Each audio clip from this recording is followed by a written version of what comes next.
আমরা দেখেছি যে মালিক সমিতি বা মালিক পক্ষ একটা দুর্ঘটনা ঘটলে স্থানীয়ভাবে ড্রাইভার বা হেল্পার তার অনেক সময় দেখা যায় যে খুব তাৎক্ষণিক যে রিয়াকশন স্থানীয় জনগণের সেটির সম্মুখীন হয়। আবার আইন শৃঙ্খলা বাহিনীও হচ্ছে গিয়ে হেল্পার এবং ড্রাইভার তাদেরকে আইনের মুখোমুখি করে। কিন্তু একটি ফিটনেসবিহীন গাড়ি তো আর ড্রাইভার নামায় না, এটির মালিক আছে এবং তাকে যদি বিশ্রাম না দেওয়া হয় সেটিও আসলে মালিকের ইচ্ছাতেই তার বিশ্রাম নেওয়ার সুযোগটা তিনি পাচ্ছেন না। আবার এটাও ঠিক যে ড্রাইভার যত বেশি ট্রিপটা নিতে পারবেন তার ইনকামটা তত বেশি বাড়বে, অনেক সময় সেই আকাঙ্ক্ষাও তার কাজ করে। কিন্তু মালিক পক্ষকে জবাবদিহিতার আওতায় আনার ক্ষেত্রে বাংলাদেশ কি খুব একটা নজির আছে? আর যদি না থাকে সেটি কেন? মানে আমরা তো দেখেছি সব সরকারের সময় মানে মালিক সমিতিতে ওই সরকারি দলের যিনি থাকেন তাদের লোকজনই বসে যান। দেখুন, এই বিষয়টা আসলে একটু ভিতরে যে আমি যদি আলোচনা করি, প্রথমত হচ্ছে আমাদের যে অ্যাকশন ইনভেস্টিগেশন যে প্রসিডিউর সেটা আসলে আমি বিজ্ঞানসম্মত মনে করি না।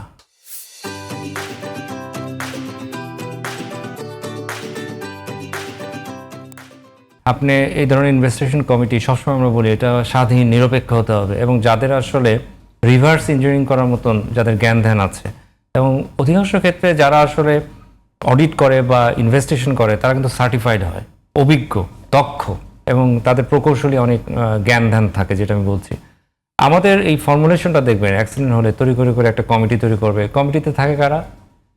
যারা সড়ক তৈরি করছে অথবা রক্ষণাবেক্ষণ করছে তাদের একজন প্রতিনিধি, যারা এনফোর্স করার কথা অর্থাৎ পুলিশের একজন প্রতিনিধি, যারা আসলে যে ফিটনেসের কথা বলছেন যে সনদটি দিচ্ছে বা ড্রাইভিং লাইসেন্স দিচ্ছে তাদের একজন প্রতিনিধি। তাহলে আপনি এই কমিটির কাছে কি আশা করেন?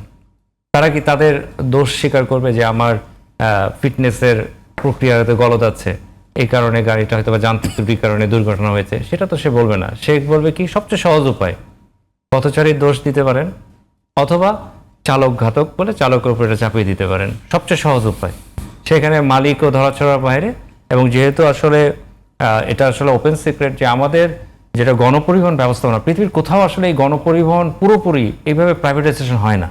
সরকারকে কোনো না কোনো লেয়ারে স্টিয়ারিংয়ে থাকতেই হবে। বাংলাদেশের শহর বলি বা দূরপাল্লার যে বাসগুলি চলছে যে মোডালিটিতে চলছে, এটা একটা পুরো বিশৃঙ্খল একটা ব্যবস্থাপনা, এখানে কোনো সায়েন্স নাই। এটা এমন একটা অবস্থা, আপনি তিনজন মিলে একটা বাস কিনেছে অথবা কেউ একজন ব্যানারের মালিক হয়েছে, তার কোনো বাসই নাই, ওই ব্যানারে ঢুকতে হলে চাঁদা দিয়ে ঢুকতে হচ্ছে। যে প্রকৃত মালিক তাকে চাঁদা দিয়ে ঢুকতে হচ্ছে, টার্মিনালে চাঁদা দিচ্ছে, প্রশাসনকে চাঁদা দিয়ে চলছে কারণ আনফিট গাড়ি।